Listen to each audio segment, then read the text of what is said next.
What's going on, everyone? This is Cadman Cycling. Welcome in, welcome back to the channel. Here we are, Stage 2, Tour de Zwift. Takes us to Richmond. This is the UCI Worlds route in Richmond.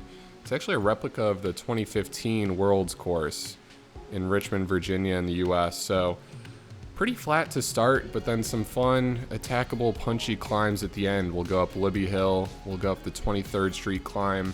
It's actually famous. That's where Peter Sagan made his famous attack to win. I think it was his first World Championships, but that's the course we get to do today. On the lead-in, just over 515 people. We're actually on to Stage 3 now of Tour de Zwift, taking us to France. So hope you're enjoying those routes, but wanted to show this one. This is the standard ride. We'll do 2 laps of this course. Watching on 1.5 speed, so sped up a little bit. My RPMs aren't quite as high as they look in the video. But this was the only route that I did.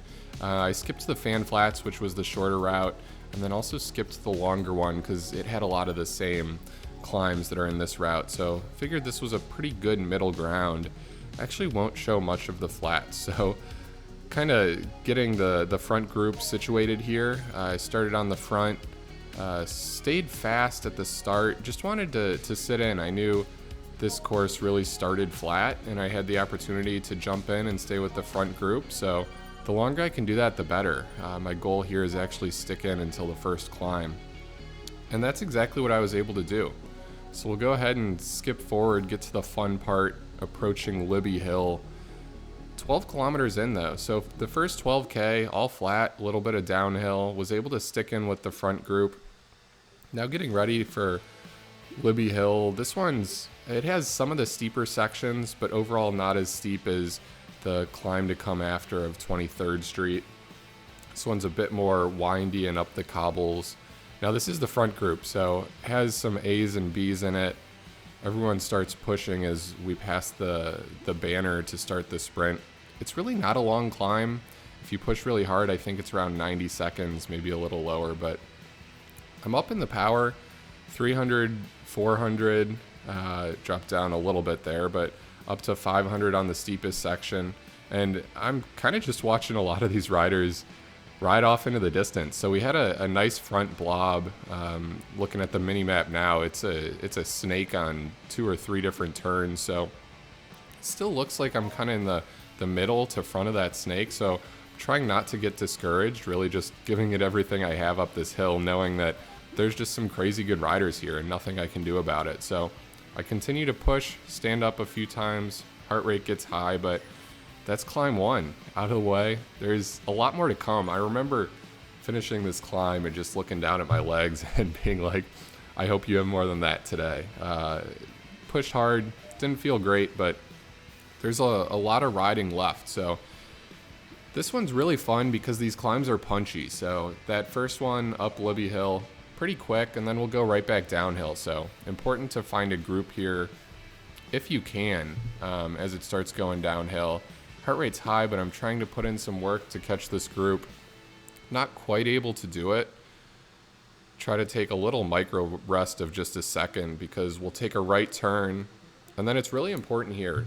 Getting up to the 23rd Street climb, I kind of stood up, put it in a mini sprint because it gets extremely steep extremely quickly. So we're at 13%. You can see a few riders flying by me. Not a few, that was a big group. They were all taking more speed into that climb than I was. So they probably grouped together on that last downhill, stayed together, kept the speed high, and brought that into the climb. Again, this is the Peter Sagan climb. It's pretty short, less than a minute for sure, but steep as well. So it's really all about taking speed into it, and I think that's what I did incorrectly here.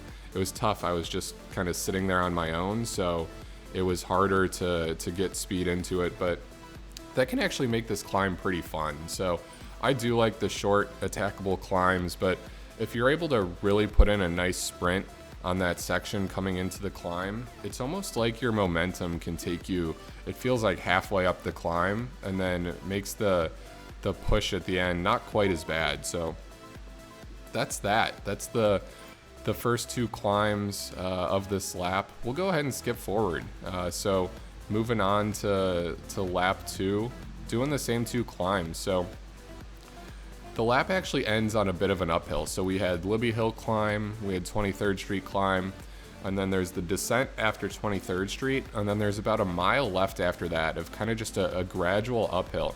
And it's definitely more gradual, not as steep as the first 2 climbs, but in my opinion, it's the worst of the 3. It's kind of just like your legs are shot from putting in big efforts on the 2 previous climbs, and the 3rd one just feels never-ending to the finish line. So we'll show it here at the end. We'll show all 3 climbs as we're finishing this up. So we find ourselves in this small little pack, work together nicely for the last around 12K, because really once you hit that flat section, there's a lot of time to recover. So I was able to get that heart rate back down for a good, 20 minutes or so before we come back to the climbing.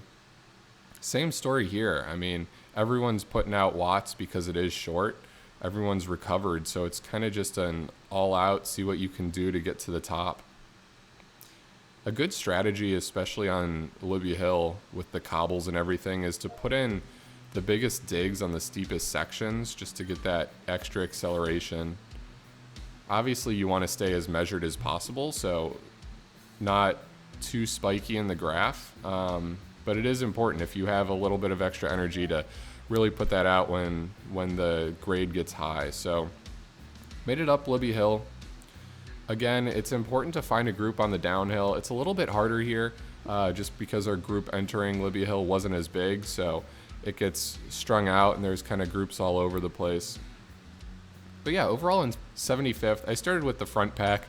They kind of dropped me, and then on the first lap going up 23rd Street, I also got passed by quite a few riders, but found myself this nice group. There's a couple to draft off here, and exactly what I'm talking about, trying to take this sprint into the 23rd Street climb. I think I do a little bit better of a job there. I was having like 2 people in front that I could draft off, but again, you see they passed me right back, so they played it even better than me. But it's a good place to make up a lot of ground if you can, going into this climb. If there's a group like 10 seconds ahead of you, it could immediately go down to like 2 or 3 seconds if you have the right mindset and strategy. So there we go.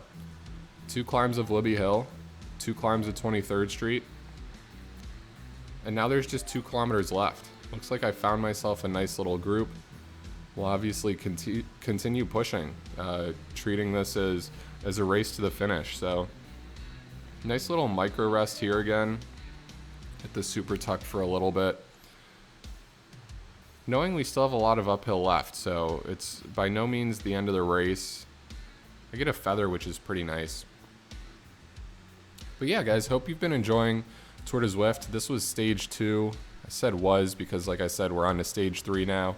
Stage 3 is in France. So I think we have some big climbs. I think the Aerod's a big climb in France. B is, I think, the RGV route, or maybe the backwards RGV route. And then C takes us to Paris. So it's been a while since I raced in Paris. They used to have crit city, or not crit city races, but crit races, like these anti-sandbagging races in Paris that I used to do all the time. I would race between crit city and then those as well, just short laps. But they haven't had those in a while, so I think it's been almost a year since I've been on that Paris route. That is one of my favorite. I kind of know all the features of it, so I'll be excited to get back there. We're definitely doing both the B and C rides in stage 3. We'll see if we take our shot at the A ride, but again, pushing up this hill now. So this is that gradual increase.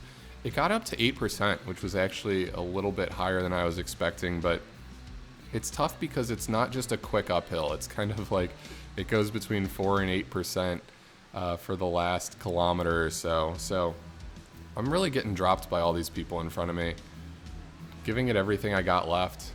Heart rate's pretty high. Legs are shot at this point. Those kind of short sprints and punchy climbs, while they're fun in the moment, can really take it out of you over time. It's like burning matches. So I'm just emptying the tank with everything I have left now. Kind of watch that group go off into the distance. I had some trouble climbing. I thought I thought I'd be much better in this race at being able to push up the climbs and at least hang with a lot of people. I think part of that is I was pushing myself too hard too early, so I found myself in groups that just had better riders in them, but that's the way to get better. So you kind of finish the climbing, and all of a sudden there's only 200 meters left. A lot of the group is off into the distance, but still have 2 riders ahead of me, and I'm going to give it everything I have to the finish line, because why not? Looks like we're going to roll in 78th place out of 500 riders. Nothing to be ashamed of. Average 218 watts along the way. Guys, thanks for hanging in there. Really like this Richmond course, really enjoying Tour de Zwift, and hope you are too. So enjoy stage 3.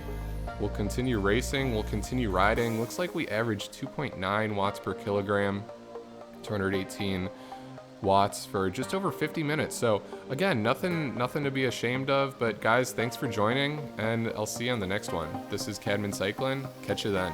Bye.